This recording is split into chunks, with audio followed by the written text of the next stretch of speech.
जय हिंद दोस्तों। Exam dear में आप सभी का स्वागत है। आप सभी लोग कैसे हैं? आप सभी लोग स्वस्थ हैं, मस्त हैं? चलिए हम लोग शुरू करते हैं अपना टॉपिक जो भी लेकर आए हैं। जैसे कि हम लोग टॉपिक क्या है हमारा आज का टॉपिक जो रहेगा, हम लोग देखेंगे आधुनिक सिद्धांत। किसका आधुनिक सिद्धांत? तो हिमालय का आधुनिक सिद्धांत। और कुछ हिमालय की चोटियां, जो प्रमुख चोटियां जो हैं वो देखेंगे, और कुछ उसके सिद्धांत भी देखेंगे, कुछ चोटियां भी देखेंगे, और कुछ प्लेट विवर्तन की सिद्धांत के बारे में हम लोग पढ़ेंगे, जिसे हम लोग आधुनिक सिद्धांत भी बोलते हैं। उसके बारे में देखें। इससे पहले की क्लास में हम लोगों ने क्या देखा था? इससे पहले की क्लास में हम लोगों ने क्लासिकल सिद्धांत देखा था। क्या देखा था उससे पहले हम लोगों ने? एक क्लासिकल सिद्धांत के बारे में हम लोग पढ़े थे। क्लासिकल सिद्धांत सभी को समझ आया था। तो आज उसी के आगे का हम लोग शुरू करेंगे। तो आज उससे हम लोग आधुनिक सिद्धांत शुरू करने से पहले हम लोग देख लेते हैं हिमालय की कुछ प्रमुख चोटियां जो अक्सर पेपरों में पूछी जा रही हैं। और पेपरों में कैसे पूछी जा रही हैं कि हिमालय की 2-4 चोटी दे रखी होंगी और उनको बता दे रखा होगा क्रम कि पूर्व से पश्चिम में व्यवस्थित कीजिए या पश्चिम से पूर्व में व्यवस्थित कीजिए, ये कर दिया जाता है। या उत्तर से दक्षिण में व्यवस्थित कीजिए, ये भी कर दिया जाता है। तो ये सब देखेंगे। तो हम लोग ये एक मैप के जरिए देखेंगे और इससे हम लोगों के जो भी डाउट हैं वो सभी क्लियर हो जाएंगे। समझ में आया? समझ में आया ना? तो चलिए शुरू करते हैं हम लोग अपने। जैसे कि यहाँ पर हिमालय। तो हिमालय कहाँ है? हिमालय तो भारत के उत्तर में स्थित है। तो हिमालय भारत के उत्तर में स्थित है, इसीलिए हिमालय के जो भारत के उत्तर में है, तो इसीलिए क्या है, हमने हिमालय भारत के उत्तर का ही मैप लिया है। और भारत के उत्तर का मैप ही लिया है तो उसमें ही जहाँ हिमालय, उसी के प्रमुख चोटियां देखेंगे। कौन कौन सी चोटी हैं जो अक्सर एग्जाम में पूछी जाती हैं। तो देखो, सबसे पहला जो है हमारा, हम दो ही चोटियां सबसे पहले देख रहे हैं। तो देखो यहाँ पर जो है सबसे पहली चोटी जो हमारी है, इसका नाम है, ये है हमारा नंगा पर्वत। नाम आपको अजीब लग रहा होगा, लेकिन क्या है? नंगा पर्वत। ये सबसे पूर्व में स्थित है। सबसे पूर्व में। और सबसे पश्चिम में कौन है? सबसे पश्चिम में है नामचा बरवा। सबसे पश्चिम में नामचा बरवा। और सबसे पूर्व में कौन सी है? तो नंदा देवी। कौन सी? नंदा देवी। समझ में? तो ये दोनों जो नंदा देवी और नामचा बरवा, ये दोनों अच्छे संघीय मोड़ पर स्थित है। ये भी एक हमारी मोड़ पर स्थित है, और ये जो नामचा बरवा जो है ये भी एक मोड़ पर ही स्थित है। दोनों एक अच्छे संघीय मोड़ पर ही स्थित है। तो सबसे पहले हम लोग देखते हैं K2। अब ये हम लोग ये शुरू करने से पहले आप लोगों से रिक्वेस्ट है कि आप सभी लोग मैप खोल लीजिए।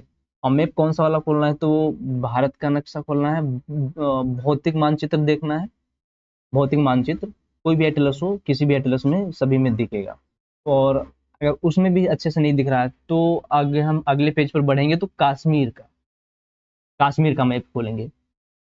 कश्मीर का मैप खोलेंगे तो कश्मीर के मैप में देखो, सबसे ऊपर यहाँ पर चोटी लिखी होगी जिसे हम लोग बोलते हैं K2। ये काराकोरम पर्वत श्रेणी है। काराकोरम पर्वत श्रेणी की जो सबसे ऊंची चोटी जो है वो कौन सी है? K2। तो K2 मिला। जरा बताइए उसकी ऊंचाई कितनी है K2 की? तो बोलेंगे सर K2 की ऊंचाई जो है 8311 मीटर। कितनी है? 8311 मीटर, 8611 मीटर है।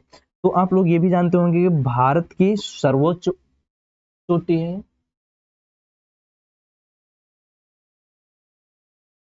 आप लोगों को ये भी पता होगा कि भारत की सब सर्वोच्च चोटी कौन सी है? तो सर्वोच्च चोटी कौन सी है? वो है K2। लेकिन लेकिन एग्जाम में एग्जाम में क्या आता है? एग्जाम में अगर ये क्वेश्चन आ जाए कि भारत की सर्वोच्च चोटी क्या है, तो उसमें 4 ऑप्शन दे रखे होंगे। जैसे कि दे रखा होगा तुम्हारा धौलागिरी, माउंट एवरेस्ट, K2 या गार्डियन राफ्टिंग जिसे हम लोग बोलते हैं, और तीसरा दे रखा होगा, चौथा वो कंचनजंगा। यही 4 दे रखे होंगे। तो अगर पूछेगा भारत की सबसे ऊंची चोटी कौन सी है, तो राइट आंसर क्या होगा? राइट आंसर होगा कंचनजंगा। क्या होगा?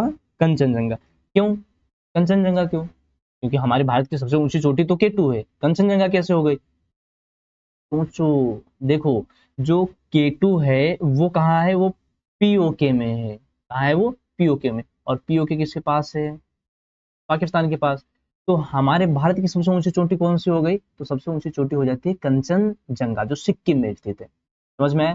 वैसे भारत की सबसे ऊंची चोटी कौन सी है? तो सबसे ऊंची चोटी है K2 गार्डविन ऑस्टिन। काराकोरम पर्वत श्रेणी की सबसे ऊंची चोटी K2 गार्डविन ऑस्टिन, समझ में। अब उसके नीचे देखेंगे, काराकोरम के नीचे देखेंगे तो लद्दाख पर्वत श्रेणी मिलेगी। कौन सी? ये काराकोरम पर्वत श्रेणी, और इसके नीचे देखेंगे तो ये लद्दाख पर्वत श्रेणी मिलेगी। कौन सी मिली? लद्दाख। लद्दाख पर्वत श्रेणी मिली? नहीं मिली, मिल गई। और इसके नीचे देखेंगे तो मिलेगी हमें जास्कर। कौन सी मिलेगी? जास्कर पर्वत श्रेणी मिलेगी। तो देखना जास्कर मिला, सभी को मिला जास्कर। और उसके नीचे आएंगे तो देखेंगे हमें यहां पर होगा पीर पंजाल। कौन सा होगा? पीर पंजाल। हुआ यहां पर होगा हमारा, ये कौन सा पर्वत श्रेणी है? ये है पीर पंजाल। और उसके नीचे भी इसको, उसके नीचे है शिवालिक पर्वत श्रेणी। कौन सी? शिवालिक। तो सभी को मिला शिवालिक। शिवालिक, या हम लोग उसके ऊपर शिवालिक के ऊपर देखेंगे पीर पंजाल, पीर पंजाल पर्वत श्रेणी, फिर उसके नीचे धौलाधार पर्वत श्रेणी भी मिलेगी। तो ना देखो सभी को मिला। पहला मिले, सबसे ऊपर देखेंगे, सबसे ऊपर कश्मीर में काराकोरम, काराकोरम लद्दाख पर्वत श्रेणी, फिर उसके नीचे आएंगे तो जास्कर पर्वत श्रेणी, फिर पीर पंजाल पर्वत श्रेणी, धौलाधार पर्वत श्रेणी, और उसके नीचे भी आएंगे तो कौन सी मिलेगी हमें? शिवालिक। सभी मिले शिवालिक, शिवालिक मिली, ठीक। और इसके नीचे आएंगे तो देखेंगे यहाँ पर उत्तराखंड में, उत्तराखंड में लिखा होगा मसूरी पर्वत श्रेणी। मसूरी पर्वत श्रेणी मिला, मसूरी पर्वत श्रेणी, मसूरी पर्वत श्रेणी मिला, गुड, मसूरी पर्वत श्रेणी। तो ये समझ में आया, ठीक है। तो हम लोग एक एक करके चोटियां देखते हैं। क्या देखते हैं? सभी एक एक करके चोटियां देखते हैं। 8311 मीटर, क्लियर। तो देखो यहाँ पर जो हमारी आती है एक पर्वत श्रेणी जिसे हम लोग बोलते हैं कैलाश पर्वत श्रेणी। तो कैलाश पर्वत श्रेणी की जो चोटी है वो कौन सी है? राकापोसी। कौन सी है? राकापोसी। उसके नीचे आएंगे तो हमें मिलेगा नंदा देवी, नंदा देवी। फिर नेपाल की तरफ बढ़ेंगे तो नेपाल की तरफ मिलेगा धौलागिरी, फिर ये मिलेगा अन्नपूर्णा, फिर मनसालू, फिर माउंट एवरेस्ट। मनसालू और माउंट एवरेस्ट। माउंट एवरेस्ट के पास में मिलेगी हमें मकालू। कौन सी मिलेगी? मकालू। और मकालू के नीचे आएंगे देखेंगे सिक्किम में, तो सिक्किम में हमें कौन सी मिल रही है? सिक्किम में मिलेगी हमें कंचनजंगा। कौन सी? कंचनजंगा। तो कंचनजंगा। और फिर ये अच्छा संगी मोड़ पर कौन सी चोटी है? तो मोड़ पर चोटी है नामचा बरवा।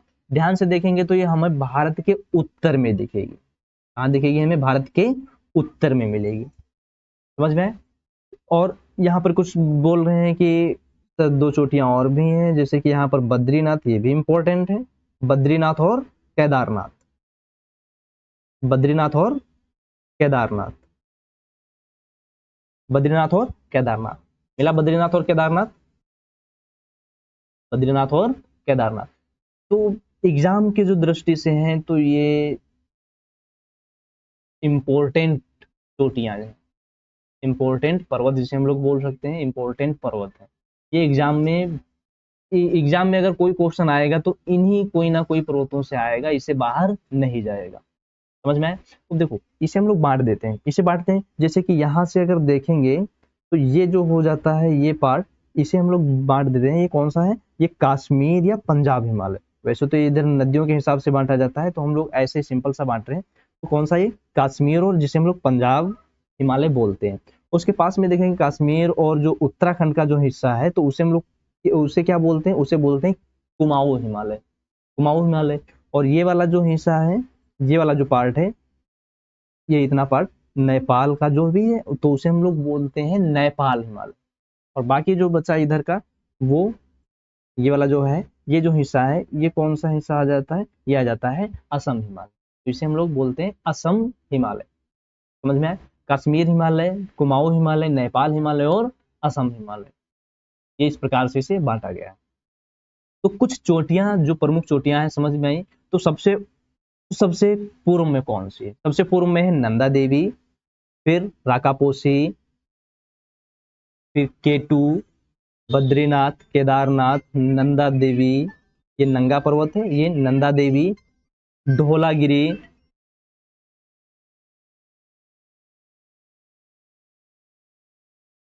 धौलागिरी, अन्नपूर्णा, मनसालू, माउंट एवरेस्ट, मकालू, कंचनजंगा और नामचा बरवा। नामचा बरवा। क्लियर, समझ में आया? आगे बढ़े। ठीक है, अब देखो हिमालय की उत्पत्ति के सिद्धांत। तो उस सिद्धांत हम लोग देख चुके थे। उत्पत्ति, उत्पत्ति के सिद्धांत। सिद्धांत तो कितने सिद्धांत? दो ही सिद्धांत हिमालय की उत्पत्ति के। ये हेडिंग तो पहले भी पड़ी हुई है, हिमालय की उत्पत्ति के सिद्धांत। तो कितने हैं? दो। पहला क्या था हमारा? क्लासिकल सिद्धांत, जिसे हम लोग क्लासिकल सिद्धांत किसने दिया था? ये कोबर ने दिया था। कोबर ने क्या बताया था? भूसन्नति सिद्धांत दिया था इन्होंने। कौन सा सिद्धांत दिया था? भूसन्नति सिद्धांत दिया था। और नंबर दो जो है, नंबर दो आज हम लोग इसे देखेंगे। ये नंबर दो जो है हमारा कौन सा है? आधुनिक सिद्धांत इसे बोलेंगे। आधुनिक सिद्धांत में कौन सा? प्लेट विवर्तन की सिद्धांत। प्लेट विवर्तन की सिद्धांत ये सर्वाधिक मान्य अभी तक। अभी तक ये सबसे सर्वाधिक मान्य है। तो उससे पहले हम लोग कुछ भूगर्भ शास्त्र के बारे में पढ़ लेते हैं। भूगर्भ शास्त्र के बारे में भी पढ़ लेते हैं। तो देखो पर्वत जो है, पर्वत हमारे कितने प्रकार के होते हैं? तो पर्वत हैं हमारे दो प्रकार के होते हैं। कितने प्रकार के होते हैं? दो प्रकार के पर्वत। अब दो प्रकार के पर्वत कौन कौन से होते हैं? दो प्रकार के पर्वत कौन कौन से होते हैं? तो देखो ये तो फिगर यहाँ पर बना हुआ, हम लोग इधर भी देख लेते हैं। दो प्रकार के पर्वत कौन कौन से होते हैं?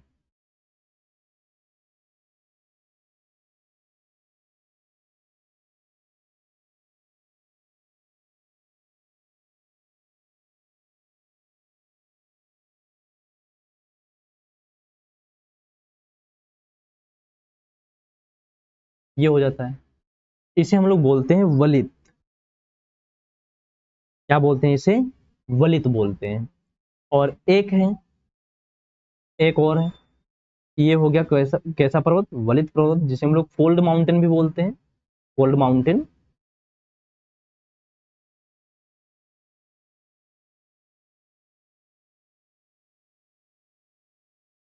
सॉरी गड़बड़ हो जा रहा है।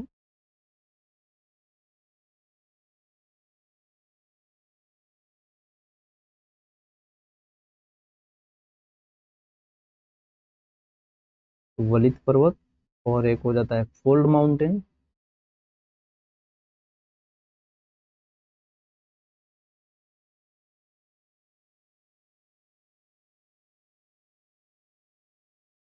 समझ में आया? समझ में आ रहा? तो ये जो हो जाता है, ये इसे हम लोग बोलते हैं भ्रंश।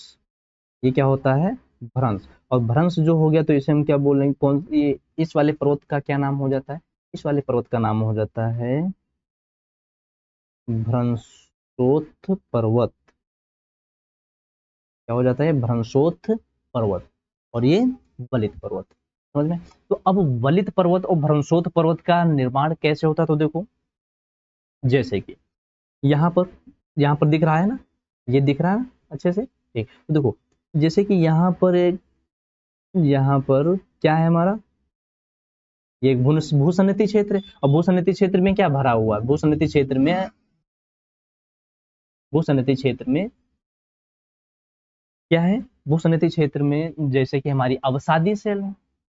क्या है? भूसन्नति क्षेत्र में अवसादी सेल है। तो अवसादी सेल पर जब संपीड़न बल लगेगा, कौन सा बल लगेगा? संपीड़न बल लगेगा, तो इनमें क्या आ जाएगा? मोड़ आ जाएगा। क्या आ जाएगा? मोड़ आ जाएगा। इनमें मोड़ आ जाएगा। अब जब मोड़ आ जाएगा तो इस प्रकार से कौन से पर्वत बनेंगे? तो वलित पर्वत बनेंगे। कौन से पर्वत बनेंगे? तो वलित पर्वत बनेंगे। और क्या हो, ये हो सकता है जैसे कि दो प्लेटें हैं, मतलब एक प्लेट है ये और अवसादी सेल है। प्लेट है और अवसादी सेल, अगर इन पर अधिक तनाव बल लगे, कौन सा बल लगे? अधिक तनाव बल। तनाव, तो तनाव बल अगर अधिक लगेगा तो संभव है कि इनमें क्रेक आ जाए। क्रेक आ सकता है, तो क्रेक आ सकता है। क्रेक आ गया। अगर क्रेक आएगा तो इसका जो पार्ट, जो और जो बीच का पार्ट जहां से क्रेक हुआ है, तो ये नीचे धसान हो जाएगा, इसका नहीं हो जाएगा? हाँ तो बोलेंगे सर धसान हो जाएगा इसका। आसान हो जाएगा। तो ये चीज समझ आ गई, तो इसे हम मिटा दे रहे हैं।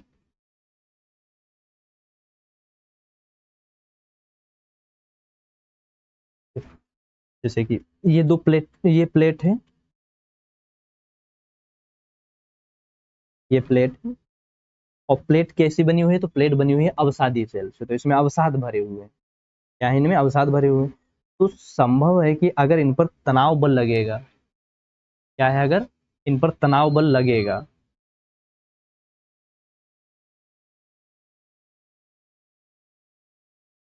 देखो, जब इन पर तनाव बल लगेगा, अगर तनाव बल अधिक हो गया, तनाव बल अगर अधिक हो गया, तो सिंपल सी बात है, हो सकता है, संभव है ना ये, अगर संभव है कि इनमें दरार आ जाए, क्या आ जाए, इनमें दरार। देखो, अगर जैसे कि हम एक कॉपी लेते हैं और कॉपी को बीच से खोलकर दोनों तरफ से अगर खींचे, दोनों तरफ से खींचे, तो बल कैसा हो जाएगा, तनाव बल हो जाएगा। तो संभव है कि उसमें बीच में कॉपी क्या हो सकती है, बीच से फट सकती है, कॉपी बीच से फट सकती है।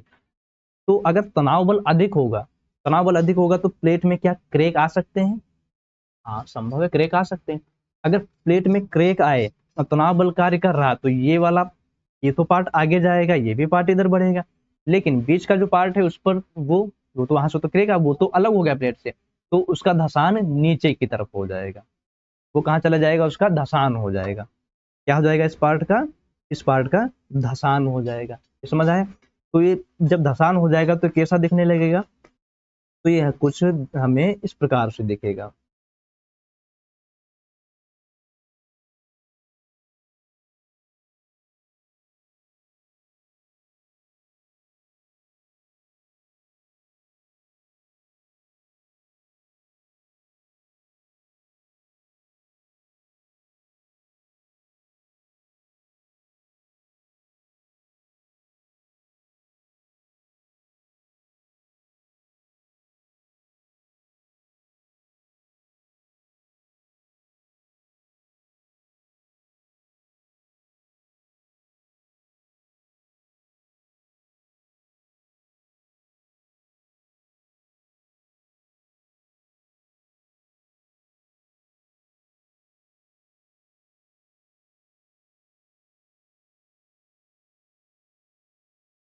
क्या है, ये कुछ हमें इस प्रकार से दिखेगा। और ये जो बीच का ये जो पार्ट है, ये क्या होगा, इसका धसान हो गया। क्या हो गया, इसका धसान हो गया, और धसान होने के कारण जो बीच का पार्ट है वो कहाँ चला गया, नीचे चला गया, जिसे हम लोग बोलते हैं सामान्य भ्रंश। क्या बोलते हैं, जिसे हम लोग सामान्य भ्रंश कहा जाता है। इसे क्या कहा जाता है, नॉर्मल फॉल्ट। समझ में आया, नॉर्मल फॉल्ट, सामान्य भ्रंश। क्लियर है इतना, इतना क्लियर है। तो देखो, जब इस पर संपीड़न बल लग रहा है, कौन सा बल, संपीड़न बल लग रहा है, जो संपीड़न बल लगेगा, तो प्लेटें आपस में एक एक दूसरे के पास जाएंगी, एक दूसरे के पास जाएंगे, तो एक दूसरे के जब पास जाएंगे तो उन्हें हम क्या बोलते हैं, उन्हें बोलते हैं प्लेटों का अभिसरण। क्या कहा जाता है, प्लेटों का अभिसरण। तो अभिसरण शब्द से वाकिफ हुए, अभिसरण, अभिसरण क्या है। और अगर प्लेटों पर तनाव बल लग रहा है, प्लेटों पर क्या कर हो रहा है, तनाव बल अगर अधिक लग रहा है, मतलब प्लेटें दूर जा रही हैं, तो उसे हम क्या बोलते हैं, अपसरण बोलते हैं। क्या कहते हैं उन्हें, अपसरण कहते हैं। क्लियर है, ये वर्ड समझ में आए। अभिसरण और अपसरण क्या होता है, तनाव बल और संपीड़न। क्या, तो संपीड़न होता है मतलब आपस में आकर पिचक जाना, सिंपल भाषा में आपस में आकर पिचक जाना, वो क्या होता है, संपीड़न। क्या होता है, संपीड़न। और ये क्या होता है, तनाव। क्लियर, आगे बढ़े। तो पर्वत कितने प्रकार के, दो प्रकार के। कौन कौन से, एक तो वलित पर्वत होते हैं और एक होते हैं भ्रंशोत पर्वत। कौन से पर्वत, भ्रंशोत। आगे बढ़ते हैं,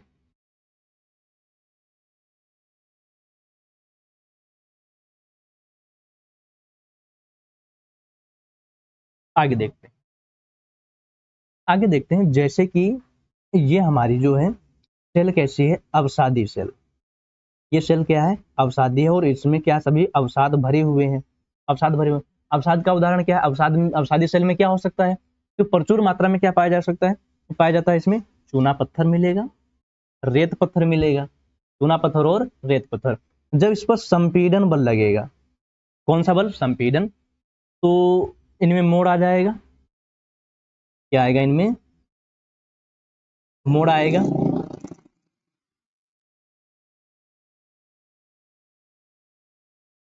क्लियर? क्या आएगा? इनमें मोड़ आएगा।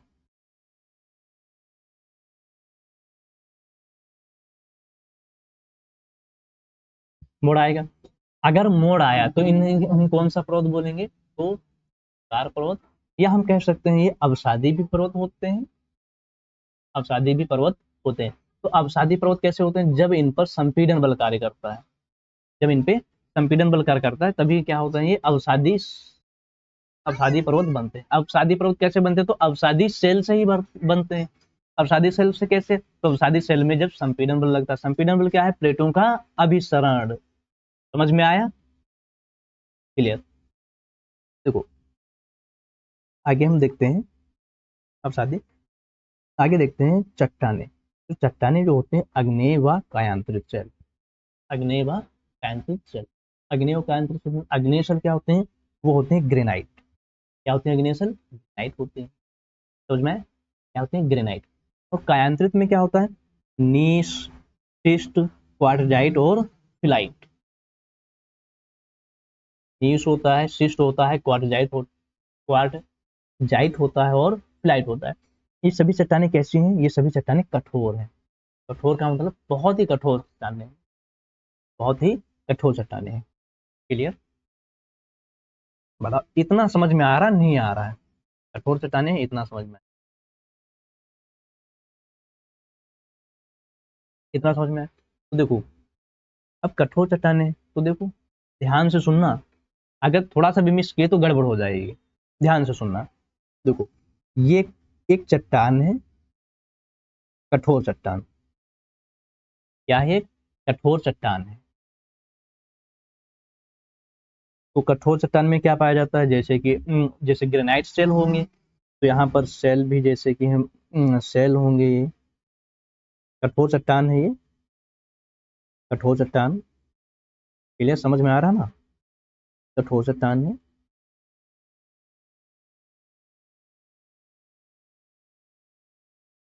कठोर चट्टान। अब कठोर कैसी? कठोर, कठोर चट्टान है कैसी है? या तो फिर आग्नेय हो, या तो फिर आग्नेय हो, या हो कायांतरित, या आग्नेय हो या हो कायांतरित सेल। क्लियर? ध्यान से सुनना। जब इस पर जब इस पर संपीड़न बल लगेगा। कैसा बल लगेगा? संपीड़न। संपीड़न बल अगर अधिक हो गया, संपीड़न बल अगर अधिक हो गया, संपीड़न बल अगर अधिक हो गया, तो बल अगर अधिक हो गया तो यहाँ पर कुछ कमजोरी के क्षेत्र भी मिलेंगे। कुछ कमजोरी के क्षेत्र मिलेंगे तो उनमें क्रैक आ जाएगा। संभव है, संभव है उनमें क्रैक आ जाएगा। क्रैक आ सकता है, संभव है उनमें क्रैक आ सकता है। कब होगा ये? जब अधिक संपीड़न बल लगेगा। क्या हो जाएगा ये? क्रैक।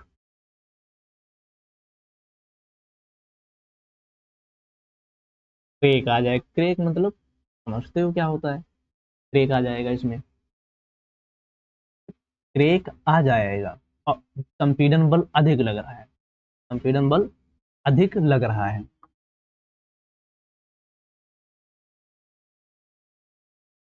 संपीड़न बल जब अधिक लग रहा है तो जब क्रैक अधिक आ जाएगा तो क्या हो सकता है? ये जो बीच का पार्ट है ये ऊपर उठ जाए। बीच का पार्ट ऊपर उठ सकता है ना?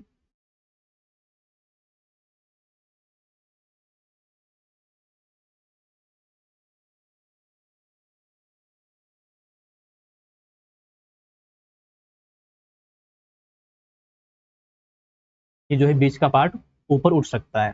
तो इस ऊपर उठे पार्ट को हम क्या बोलते हैं? इस उठे पार्ट को बोलते हैं हम लोग क्षेपण। क्या कहते हैं इसे? क्षेपण बोलते हैं। क्षेपण क्या होता है? स्थल का ऊपर उठा भाग। स्थल का ऊपर उठा भाग क्या होता है? क्षेपण होता है। समझ में आया? जब ये क्षेपण कब होता है? जब संपीड़न से अधिक, मतलब जब नॉर्मल जो फॉल्ट बनते हैं, नॉर्मल फॉल्ट जो जैसे भ्रंश जो होता है, अगर संपीड़न उससे अधिक लग रहा है, कहाँ पर लग रहा है? तो कठोर चट्टान में। कठोर चट्टान जैसे कि आग्नेय कायांत्रित चट्टानें, इनमें अगर संपीड़न अधिक लग रहा है, जब अगर संपीड़न अधिक लगेगा तो क्या होगा कि हो सकता है कठोर चट्टान के बीच में क्रैक आ जाए। क्रैक होने के बाद में बीच का जो क्षेत्र है वो ऊपर उठ जाए, संभव है ऊपर उठ सकता है, तो ऊपर उठ जाएगा। तो ऊपर उठे भाग को हम क्या बोलते हैं? क्षेपण बोलते हैं। क्या बोलते हैं? ऊपर उठे भाग को क्षेपण बोलते हैं। और ये क्या चलता है? ये होता है हमारा क्या बोलते हैं, भ्रंश से।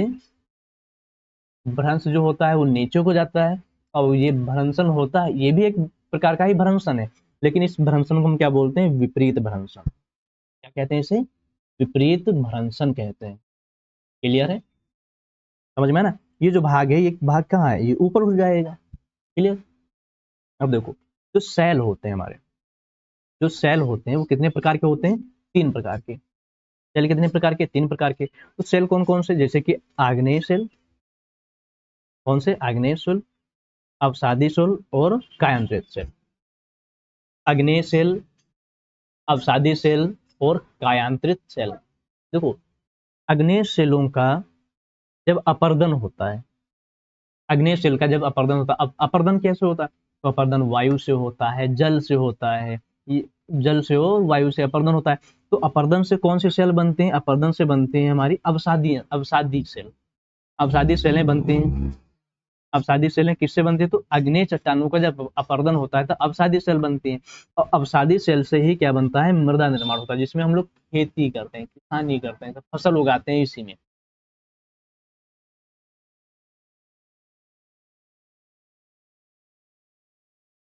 अवसादी सेल में ही क्या करते हैं हम लोग? फसल उगाते हैं। अवसादी सेल क्या करते हैं? मृदा निर्माण बनाती है। क्लियर है? मृदा निर्माण बनाती है। और आग्नेय सेल से ही क्या बनते हैं? कायांत्रित चट्टान। आग्नेय सेल और अवसादी सेल दोनों को मिला, दोनों से, आग्नेय सेल से और अवसादी सेल से क्या बनते हैं? कायांत्रित चट्टाने बनते हैं। कायांत्रित चट्टाने कैसे बनते हैं? जब इनका ताप बहुत अधिक हो और दाब भी बहुत अधिक हो।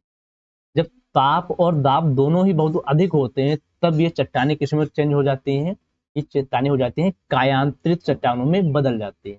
और फिर कायांत्रित चट्टानों से क्या बनता है? अब कायांत्रित चट्टान कहाँ रहती है? नीचे रहती है, मैग्मा, मैग्मा के पास। और मैग्मा में क्या होते हैं? जाकर आगे जाकर गल जाते हैं, और गलने के बाद में फिर से, जब गल जाते हैं चट्टाने, मैग्मा बन जाती है, और मैग्मा बनने के बाद में फिर ज्वालामुखी से क्या बन जाती है? ये अग्नि चट्टाने। अग्नि से फिर क्या बनेगा? फिर अवसादी बनेगा, फिर कांतित बनेगा, फिर से कांतित से अग्नि बनेगी। तो ये चक्र चलता रहता है। तो इस चक्र को हम बोलते हैं सेल चक्र। क्या कहते हैं इसे? सेल चक्र। क्लियर है? सभी को समझ में आया? क्लियर।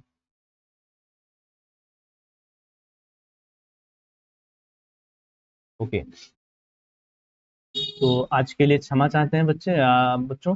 तो आज जो हमारा प्लेट विवर्तन की सिद्धांत था, वो आज हम लोग नहीं कर पाएंगे। आज थोड़ा हमें काम से जाना है, तो उसको हम लोग कल कंटिन्यू करते हैं।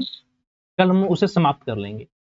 कल उसे समाप्त कर लेंगे, और कुछ जो उत्तर भारत की और भी कुछ चोटियां हैं वो सभी हम लोग देख लेंगे। फिर उसके बाद में हम लोग आ जाएंगे जल पे। जल का मतलब हम लोग ग्लेशियर के बारे में देखेंगे, नदियों के बारे में देखेंगे, यही सब देखेंगे। नदियां, मतलब नदी तंत्र देखेंगे, कौन सी नदी कहाँ से निकलती है और कौन सी नदी कैसे बहती है, कहाँ से बहती हुई जाती है, उसमें कौन सी नदियां आकर मिलती हैं, उसकी सहायक नदियां कौन सी हैं, उसके लेफ्ट ट्रिब्यूटरी और राइट ट्रिब्यूटरी कौन कौन सी हैं, ये सभी हम लोग देखेंगे। और यहाँ से क्वेश्चन बहुत ज्यादा आते हैं, बहुत ज्यादा आते हैं। क्लियर है? तो आगे क्लास हम लोग कल कंटिन्यू करेंगे। जय हिंद, धन्यवाद दोस्तों।